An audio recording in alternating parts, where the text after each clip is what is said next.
Good afternoon, everyone. Our recovery operation continues throughout the day 15. We're here at the end of day 15. Since our last briefing, our first responders have continued to work on the pile with great skill and ongoing urgency. They're using the heavy equipment, the heavy machinery, and their manpower and woman power to sift through the rubble. And today, they have recovered 4 more victims. The total number of confirmed fatalities is now 64. There are 40 identifications and 39 next of kin identifications. 200 people are accounted for, 76 are still potentially unaccounted for. Our detectives have continued, as they've done for the last 2 weeks, to audit and verify every single report that has been received, and they're working to identify those who've recovered, who are recovered as quickly as possible. So reporting these numbers has not gotten any easier. Please join me in keeping these families in your prayers.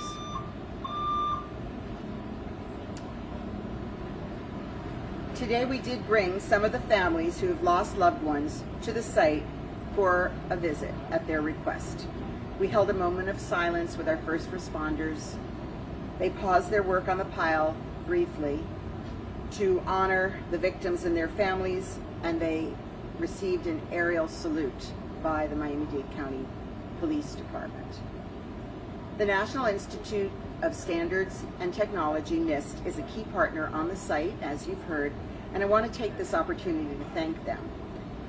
They have been working very hard. They've brought in incredible personnel, expertise, and support, and they have tagged 182 specimens from the evidentiary debris at the original collapsed structure, and additional 32 from the demolished building.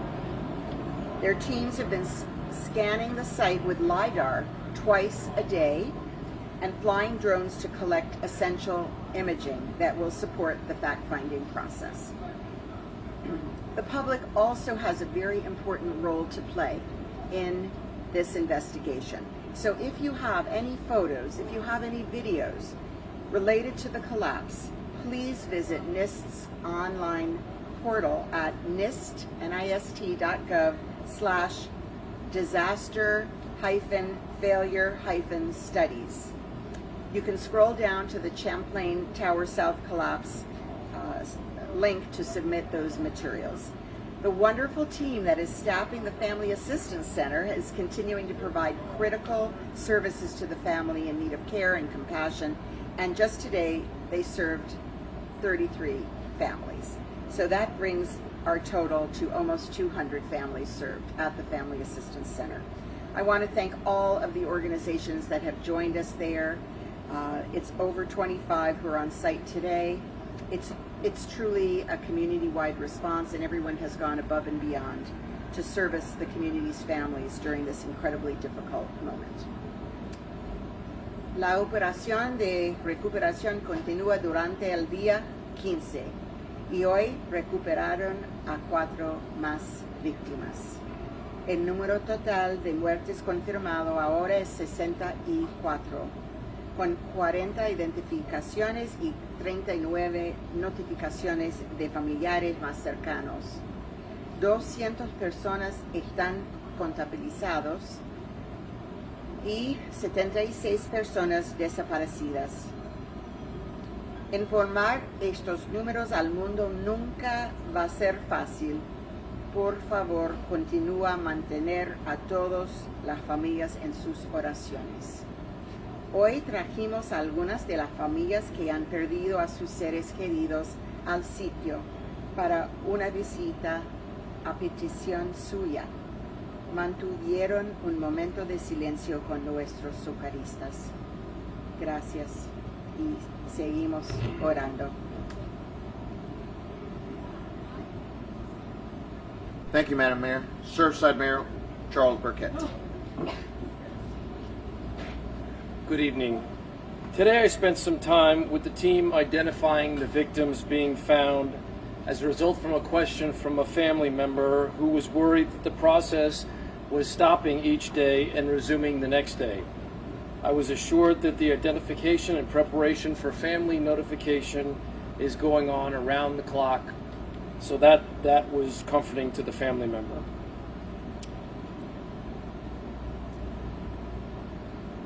It was moving today to hear a representative from the fire department tell the families at the family meeting this afternoon that the Miami-Dade Fire Department will not stop working until they've gotten to the bottom of the pile and recovered every single one of the family's missing loved ones. It's what we've said all along, and they've stuck to their commitment, and I'm very, very thankful for that. The speaker further said that I can assure you we are not stopping, and your missing children are coming back to your family. This is exactly the message the families wanted to hear, and they expressed gratefulness for that message. Thank you. Thank you, Mr. Mayor. For Creole interpreter Lionel Letterboard. Mesdames, Messieurs, bonsoir. Je dis encore, c'est dernière partie dans la journée, 15e journée, côté équipe nous continue de travail avec recherche et récupération. Je dis encore, ils découvert 4 autres victimes, ça porte quantité à 64 et nous gagnons à peu près 200 que nous confirmons que nous gagnons avec nous et gagnons 76 personnes que nous pouvons trouver, nous pouvons joindre trace. Les détectives continuent à travailler pour vérifier et puis pour être capable sûr que quantité de monde que nous dit qu'il faut trouver ou effectivement dans le building là lorsque le building là est tombé. Je dis il y a un travail qui est fait parce que la famille a fait demande pour être capable de visiter et nous sommes capables de permettre d'arriver sur place et prendre un moment pour honorer les gens qui disparaissent. L'Institut national, normes avec technologie, continuer à travailler pour être capable de réunir tout ça qui est comme preuve et travail ça est capable de permettre nous de déboucher sur une issue qui est encore meilleure. Pour le moment, le public là a demandé pour contribuer, participer autant que vous capable si vous avez une photo qui est disponible, photo ça est capable de partager sur le site internet nist.gov/disaster après tirer vous pouvez utiliser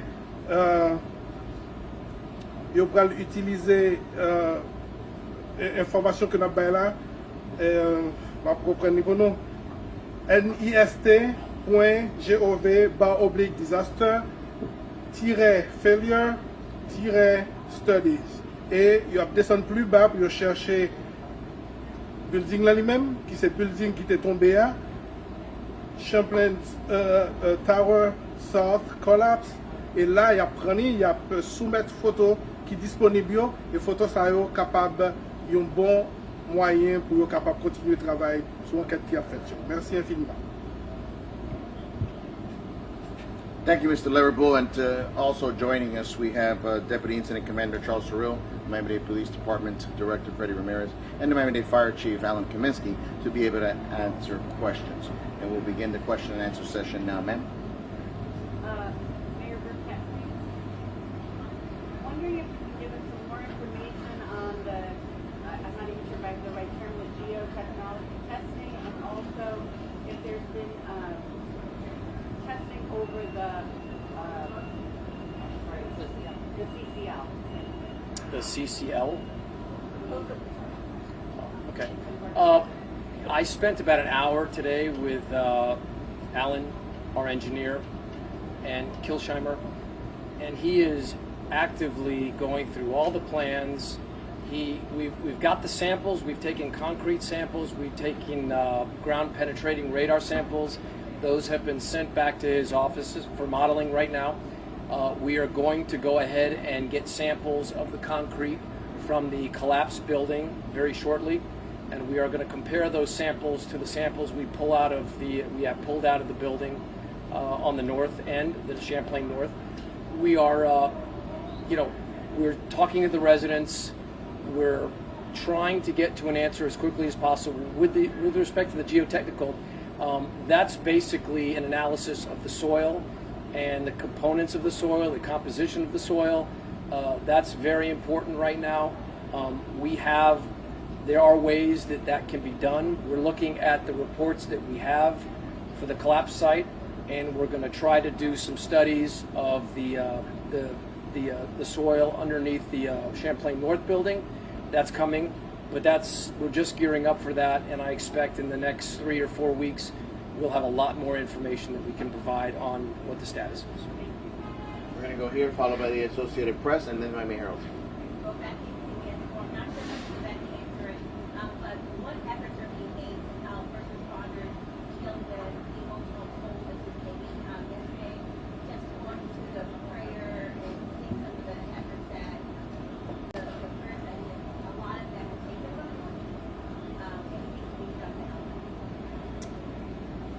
So we very much know that this is extremely emotionally difficult for everyone, as and the first responders who are on the scene clearly, and we do have excellent services for them in the departments, and we are setting up stations. They also, when they take rests from the pile, they're assessed to see how they're doing. As well, of course, we have many visiting groups with their comfort dogs on the scene, and others to provide support. But we're very mindful of this. I've directed the county departments to put together a comprehensive plan to be sure that everybody has access to the support that they need. Associated Press, Can I add to that? The town of Surfside, our police department has also mandated that all of our officers spend time with a counselor, and I know that that's ongoing right now, so we're doing that also. Thank you, Mayor. And actually, Chief Kaminsky is on Sabre. Yeah. So obviously mental health in our line of work is very important. It goes hand in hand just based on what we encounter on a daily basis. Internally within the fire department as well as police, we have what we call critical incident stress debriefings. So we have several teams here, and that is their primary goal, their primary focus.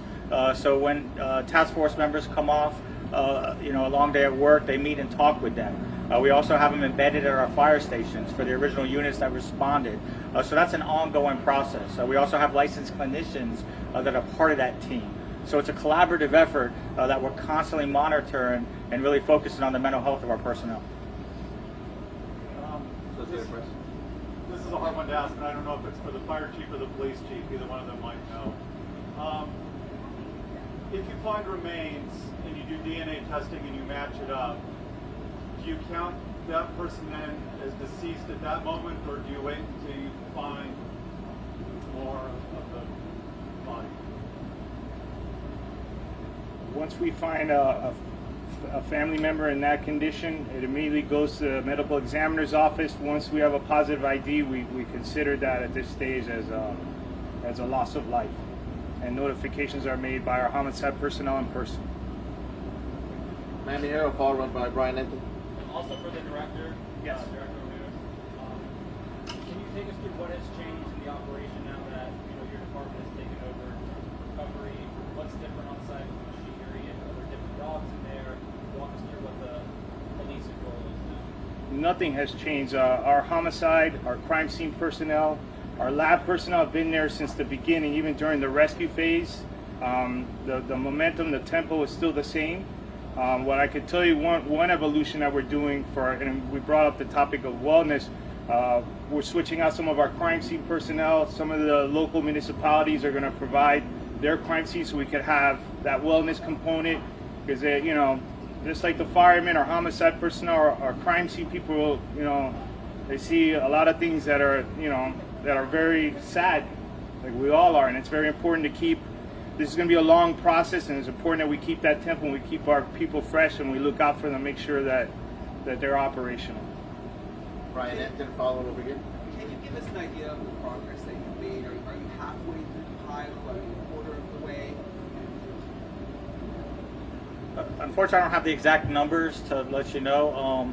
It's still the grids per se. So, definitely we're utilizing heavier equipment. So with that delayering process, we are making progress in regards to floor levels. It's still separated throughout each grid per se. So it's not, one even level throughout. But we're definitely, have made progress in the sense of removing a few floors. Ma'am, followed by USA Today. Since then, it's a recovery mission right now. Are you going to speed up? Do you have a more specific estimated time frame for the recovery?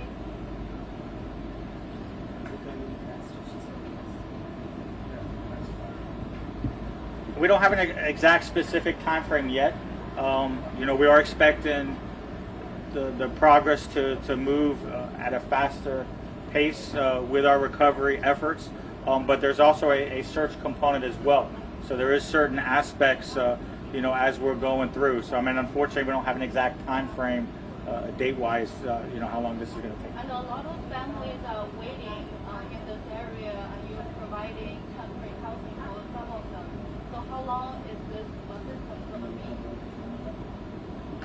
Family assistance. We're not planning to end the assistance. We encourage everyone to apply at the Family Assistance Center for help. We have FEMA for those who are eligible. We have Red Cross.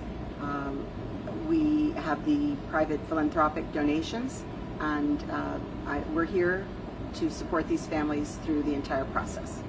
USA Today. I would like to do USA Today. First of all, thank each and every one of you for your leadership and compassion.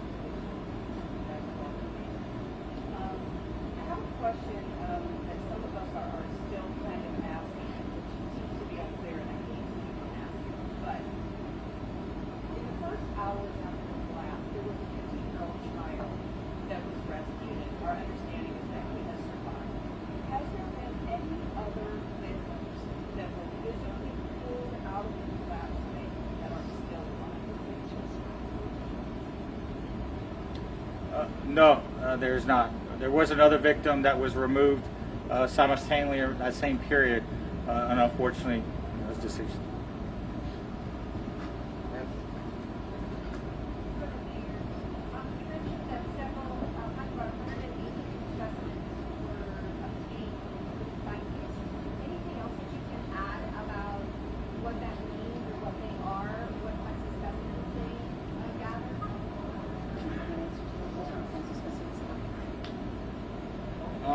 In terms of specifics, they get critical components of the structure that they feel through their discipline that are important later on for the investigation and the review that'll be going on. And all that evidence that's documented is transported to our evidence collection side, cataloged by our personnel, and as we move along this process, they'll be further analyzed.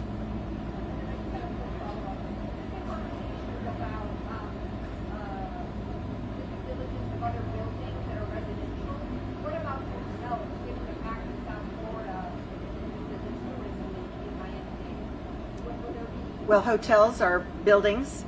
They have to go through the exact same process that any other building would go through. And so, as you know, the county has done their review and has found one building through that review with some balconies that were compromised, and other cities are doing their own reviews. So definitely hotels are part of the process. Thank you, folks. I think